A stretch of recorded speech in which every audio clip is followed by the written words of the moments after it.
Friends, मैं चंदन राज। आज हम बात करने वाले स्टेजेस ऑफ लेबर के बारे में कि लेबर में कितने स्टेज आते हैं, कौन से स्टेज में क्या होता है, इन सभी के बारे में बात करेंगे।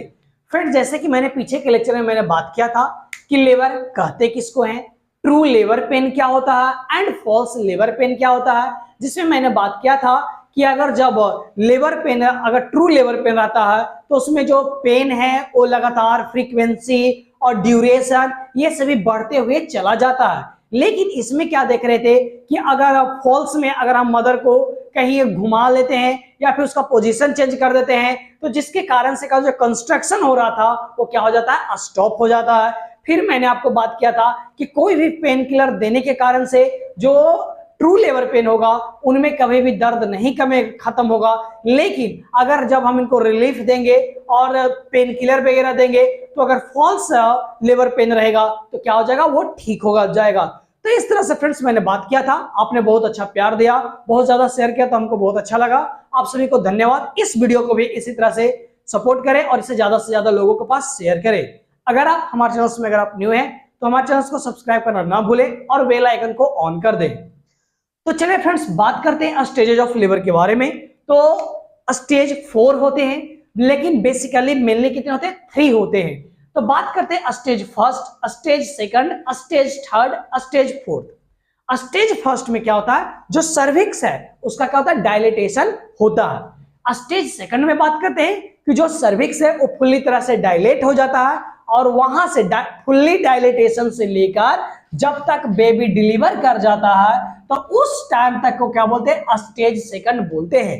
और जब डिलीवर हो जाता है, आफ्टर डिलीवरी के बाद में जब क्या होता है, जब मदर को से जब प्लेसेंटा को जब रिमूव किया जाता है, निकाला जाता है, एक्सपेल्ड आउट किया जाता है, तो इस चीज को हम क्या बोलते हैं, स्टेज 3 बोलते हैं। और जब प्लेसेंटा बाहर निकल जाता है उसके बाद जब हम ऑब्जर्वेशन भी करते हैं तो उसको हम क्या बोलते हैं, स्टेज 4 बोलते हैं। तो फ्रेंड्स, ये बेसिक इंट्रोडक्शन था। अब चलिए हम बात करते हैं एक एक करके सभी के बारे में। तो फ्रेंड्स, अब हम बात करेंगे स्टेज फर्स्ट के बारे में, यह कब से स्टार्ट होता है और क्या क्या होता है, इन सभी के बारे में जानेंगे। तो इसका जो स्टार्टिंग है, from the true labour pain to full dilatation of the cervix. बोला गया कि जो फर्स्ट स्टेज है वो ट्रू लेबर पेन से लेकर जब तक कि पूरे तरह से सर्विक्स से जो डायलेट नहीं हो जाता है तो उस टाइम तक के फेज को क्या बोलते हैं, स्टेज फर्स्ट बोलते हैं। तो हमेशा याद रखना है ट्रू लेबर पेन किसको बोलते हैं। तो मैंने पीछे जो डिस्क्रिप्शन में जो लिंक दिया हुआ है आप प्लीज उसमें देखें, मैंने बताया हूं ट्रू लेबर पेन और फॉल्स लेबर पेन के बारे में। सेकंड बात करते हैं सर्वाइकल स्टेज। ये क्वेश्चन पूछा गया कि what is the other name of stage first, कि स्टेज फर्स्ट को सर्वाइकल स्टेज बोलते हैं दूसरा नाम से, क्योंकि इसमें जो आप देख रहे हैं कि क्या हो रहा है, जो सर्विक्स है उसका क्या हो जा रहा है, डायलिटेशन हो जा रहा है, तो इसीलिए इसको क्या बोलते हैं, सर्वाइकल स्टेज के नाम से बोलते हैं। और ये डायलेट कितना करता है, तो 10 सेंटीमीटर डायलेट करता है। बात करते हैं अब डिफरेंट प्राइमरी ग्रेविडा जो पहली बार बर्थ दे रही है उनमें टाइम अलग लेता है, और जो पहले भी बर्थ दे चुकी है यानी सेकंड बार प्रेग्नेंट हुई है तो उनमें जो टाइम पीरियड रहेगा वो क्या होगा, अलग अलग रहेंगे।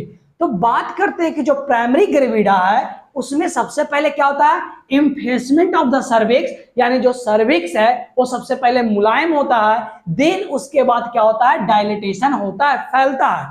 क्योंकि आपको पता हो जैसे कि कुम्हार वगैरह भी है, वो अगर कोई बर्तन वगैरह अगर बनाना है तो क्या करता है, सबसे पहले उसको गर्म करता है, मुलायम कर देता है, तब उसके बाद क्या करता है, उसको पीटता कर उसका शेप साइज चेंजिंग करता है। तो उसी तरह से जो प्राइमरी ग्रेविडा है उसमें सबसे पहले क्या होता है, जो सर्विक्स है उसका क्या हो जाता है, पहले इन्फेसमेंट होता है, मुलायम हो जाता है, देन उसके बाद क्या होता है, डायलिटेशन होता है। तो ये जो इसके डायलिटेशन होने में 12 आवर्स ले लेता है, कितना, 10 सेंटीमीटर डायलेट होने में 12 आवर्स ले लेते हैं। जबकि मल्टी ग्रेविडा है वो क्या करता है, हाफ आवर लेता है। ये 12 आवर लिया है तो ये कितना लेता है, 6 आवर लिया है। या क्यों 6 आवर्स लेते हैं, क्योंकि इसको एक्सपीरियंस हो जाते हैं, तो इसलिए इनमें इम्फेसमेंट और डायलिटेशन दोनों एक ही टाइम पे होता है। जबकि प्राइमरी ग्रेविडा में क्या देख रहे थे कि सबसे पहले इम्फेसमेंट होता है एंड देन उसके बाद डायलिटेशन होता है, तो इसलिए डबल टाइम टेक कर लेता है। लेकिन मल्टीग्रेविडा में से क्या सबसे पहला दोनों एक ही साथ होता है, इम्फेसमेंट और डायलिटेशन, इसलिए टाइम कम लगता है। अगर फ्रेंड्स मानो कि अगर डायलिटेशन क्या हो लेट से होगा तो क्या होगा, तो अगर जब लेट से होगा तो लेबर भी क्या होगा, लेट से होगा। तो जैसे तो ये होता है, तो कभी कभी क्या होता है कि अगर डायलिटेशन नहीं हो रहा है तो जिसके कारण से क्या होता है, बहुत सारे मेडिकल मैनेजमेंट वगैरह किया जाता है, जो नेक्स्ट लेक्चर में बात करूंगा कि कौन कौन से ड्रग्स के द्वारा डायलेट किया जाता है सर्विस को, जिसके बारे में बताऊंगा। तो इसीलिए बोल रहा हूं कि बेल आइकन को ऑन करना ना भूलें। फिर अगर उससे भी अगर डायलेट नहीं होता है तो क्या कहता है, सर्जरी के द्वारा बेबी को बाहर किया जाता है। तो इस तरह से फ्रेंड मैंने बात किया स्टेज फर्स्ट के बारे में। नॉर्मली याद रखना है कि स्टेज फर्स्ट को सर्वाइकल स्टेज के नाम से जानते हैं। इसको इसलिए बोलते हैं क्योंकि जो सर्वाइकल है उसका क्या होता है, सर्विक्स का डायलिटेशन होता है। दोनों में प्राइमरी ग्रेविडा है, उनमें सबसे पहला इम्फेसमेंट होता है, उसके बाद क्या होता है, डायलिटेशन होता है। जबकि मल्टी ग्रेविडा में इम्फेसमेंट और डायलिटेशन दोनों एक ही टाइम पे होता है, इसलिए प्राइमरी ग्रेविडा लॉन्ग टाइम लेता है और जो मल्टी ग्रेविडा है वो शॉर्ट टाइम लेते हैं। तो फ्रेंड्स अब हम बात करते हैं सेकंड स्टेज के बारे में। अब फ्रेंड्स बात करते हैं स्टेज सेकंड के बारे में, इसमें क्या क्या होता है जिसके बारे में बात करते हैं। तो इसका बिगिनिंग कब होता है, स्टार्टिंग कब से बोलेंगे, तो स्टार्टिंग होता है इसका fully dilatation of the cervix of to expulsion of the foetus. बोला गया कि इसका जो बिगिनिंग होता है वो fully dilatation of the cervix, जब सर्विक्स पूरी तरह से डायलेट हो गया है वहां से लेकर तो जब तक बच्चा क्या हो जाता है, फीटस है जो बाहर तक एक्सपल्सिव ना हो, जब बाहर निकल ना जाए, तो उस फेज को हम क्या बोलते हैं, सेकंड स्टेज बोलते हैं। यानी जो फुल्ली डायलिटेशन से लेकर बेबी को बाहर डिलीवर तक के फेज को हम लोग क्या बोलते हैं, सेकंड स्टेज के नाम से जानते हैं। बात करते हैं कि इसको दो फेज में बांटा गया है। सबसे फर्स्ट को बोलते हैं प्रोपल्सिव फेज एंड सेकंड को बोलते हैं एक्सपल्सिव फेज। बात करते हैं प्रोपल्सिव फेज क्या है और एक्सपल्सिव फेज क्या है, कि जब डायलिटेशन पूरी तरह से हो जाता है उसके बाद क्या होता है कि जो वो इस पीरियड में आता है, तो इसमें क्या था, मदर है वो क्या करते हैं, धीरे धीरे बच्चा को पुश करते जाते हैं, यानी सरकाते रहती है, धीरे धीरे नीचे की ओर पुश करते रहती है। और जब पेल्विक पार्ट में, तो जो सरकाने वाला जो रीजन है धीरे धीरे जो नीचे की ओर पुश कर रही है उसको क्या बोलते हैं, प्रोपल्सिव फेज बोलते हैं। और जब पेल्विक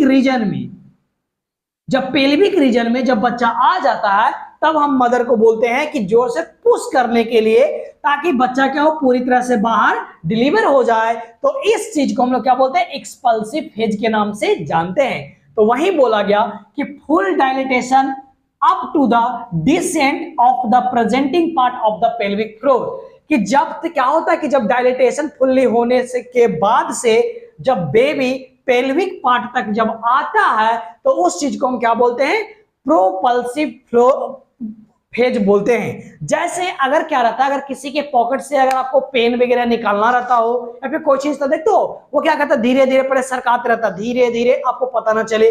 फिर क्या होता है, जैसे ही देखता है कि अच्छा अब एक स्टेज पे पहुंच गया है, तो देन क्या होता है, ऊपर आने के बाद तुरंत जोर से झटका देकर खींच लेता है। तो जो जोर से झटका देकर जो खींचा है उसको हम क्या बोलेंगे, एक्सपल्सिव फेज बोलते हैं। जोर से पुश करना, ताकत लगाना, जैसे हम लोग स्टूल पास वगैरह नहीं होते रहता तो हम लोग क्या करते हैं, पूरा जोर से लगाते हैं करके जो पूरा ताकत लगाते हैं, तो उस चीज को हम लोग क्या बोलते हैं, एक्सपल्सिव फेज बोलते हैं। तो फ्रेंड्स मैंने यहां पर बोला कि सेकंड स्टेज में कि फुल्ली डायलिटेशन से लेकर बेबी की डिलीवरी तक के पीरियड को क्या बोलते हैं, सेकंड स्टेज हम लोग बोलते हैं। इसको दो पार्ट्स में बांटा गया है। सबसे पहला को बोलते हैं प्रोपल्सिव फेज, जिसको क्या बोलते हैं, प्रोपल्सिव फेज को कि बच्चा को क्या करना, धीरे धीरे नीचे की ओर सरका आना, यानी जैसे पेल्विक पार्ट के पास आता है तो देन हम लोग इसको क्या बोलते हैं, हम लोग इसको पुश नीचे की ओर करने के लिए बोलते हैं। तो इसी को हम लोग बोलते हैं बियरिंग डाउन एफर्ट्स बोलते हैं। पूछता है क्वेश्चन कि which is called the bearing down efforts, तो द एक्सपल्सिव फेज है उसको हम लोग क्या बोलते हैं, बियरिंग डाउन एफर्ट्स बोलते हैं, कि बच्चा को जोर से नीचे की ओर पुश करना। इसलिए मदर को बोला जाता है कि पुश करिए एंड खुश रहिए, कि आप जल्दी अगर पुश तेजी से करते हैं तो क्या होगा, बेबी आपका डिलीवर हो जाएगा, तो आप खुशी खुशी आप खुश रह सकते हैं। लेकिन अगर आप पुश आउट नहीं करेगा तो बेबी अगर बीच में रुकता है तो आपको सिजेरियन को भी जरूरत पड़ेगा, जिसके कारण से आपको पेन वगैरह भी ज्यादा होंगे। तो इस तरह से हम लोग क्या करते हैं तो इसको बोलते हैं। अब बात करते हैं टाइम ड्यूरेशन के बारे में कि जो प्राइमरी ग्रेविडा मदर होती है उसमें जो ये पुश करने का जो प्रोसेस है, ऊपर से जो बच्चा नीचे तक आने का जो प्रोसेस बाहर तक का, इसमें 2 आवर टाइम लग जाते हैं। कितने आवर? 2 आवर्स टाइम लग जाते हैं। लेकिन मल्टी ग्रेविडा में 30 मिनट्स ही लगते हैं। तो फ्रेंड्स आपको बार बार एक क्वेश्चन आ रहा होगा कि जो मल्टी ग्रेविडा है इसमें टाइम ड्यूरेशन क्यों कम हो रहा है?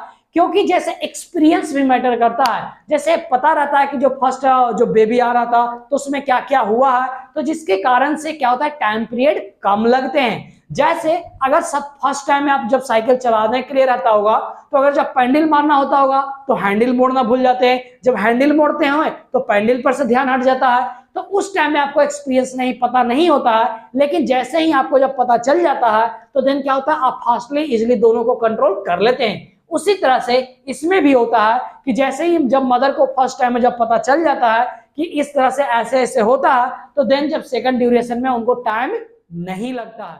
तो अब हम बात करते हैं स्टेज 3 के बारे में। तो यह कब से स्टार्ट होता है?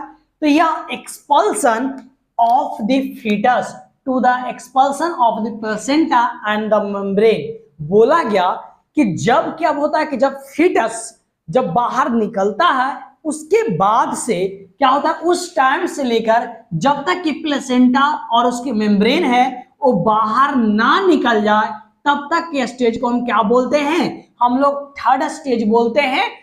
इसीलिए इसको हम एक और नाम से जानते हैं, आफ्टर बर्थ स्टेज के नाम से भी जानते हैं। बात करते हैं इसके ड्यूरेशन के बारे में कि जो प्लेसेंटा है उसको बाहर निकलने का ड्यूरेशन कितना होता है? तो 15 से 30 मिनट्स होते हैं। यह प्राचीन काल का यह प्रक्रिया है कि अपने आप हम लोग वेट करते हैं।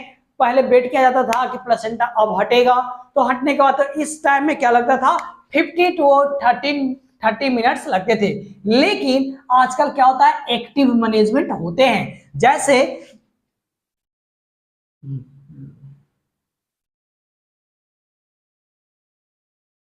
जैसे कि ये जो बेबी है, थोड़ा रफ डायग्राम है ब्रदर, समझ जाना सबको।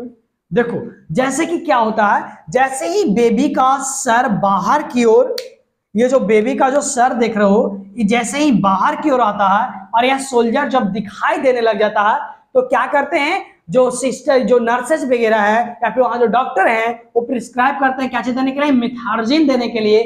और मेथार्जिन देने से क्या होता है कि जो यूट्रस है बहुत तेजी से कॉन्ट्रैक्ट करता है और जिसके कारण से 5 मिनट्स के अंदर में क्या होता है जो प्लेसेंटा है और उसके जो मेम्ब्रेन्स है वो बाहर की ओर निकल जाते हैं। तो अगर जो ऐसे जो ड्यूरेशन टाइमिंग है कितना होता है 15 से 30 मिनट्स होते हैं। लेकिन अगर मेथार्जिन वगैरह अगर मैनेजमेंट में दे देते हैं, एक्टिव मैनेजमेंट करते हैं तो मात्र 5 मिनट्स ही लगते हैं। अब बात करते हैं फ्रेंड्स 4th स्टेज के बारे में।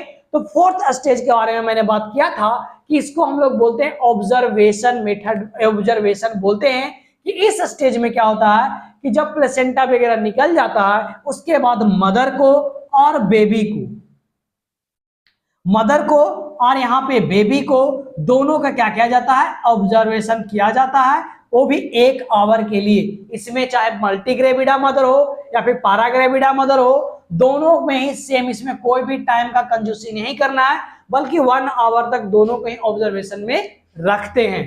तो फ्रेंड्स आई होप आप सभी को समझ में आ गया होगा कि स्टेजेस ऑफ लेबर क्या होते हैं। नेक्स्ट वीडियो में लाने वाला हूं उसमें मैं बताऊंगा कि लेबर होता क्यों, why labour happen, causes of labour, इसके जस्ट मैं लेक्चर लाने वाला हूं। इसलिए बेल आइकन को जरूर ऑन करें और अगर आपको समझ में आया हो तो प्लीज कमेंट कर दो ब्रदर, उससे हमें मोटिवेशन मिलता है और नेक्स्ट वीडियो जल्दी ही लाने का हमें इच्छा अभी हमें खुद से भी होता है। तो प्लीज सपोर्ट मेडिकल नर्सिंग अड्डा 2.0।